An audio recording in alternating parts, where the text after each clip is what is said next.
How to reset the PHP version to the default version using cPanel. Log into your cPanel account. You will be on this page. Scroll down to the Software section and click on the Multi-PHP Manager icon. It is better to set the PHP version in this Multi-PHP Manager interface than to set it manually. There is a box before the name of the domain, for which we want to change the PHP version. Click on the checkbox. If you can't locate the particular domain, you can use the search bar and find the domain by typing its name. Now click to the open drop-down list of PHP version and select the option Inherit.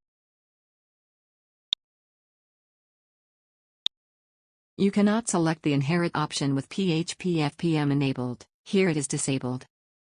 Now click on the Apply button. That's it, we have successfully reset the PHP version to the default version for the selected domain. Thank you for watching.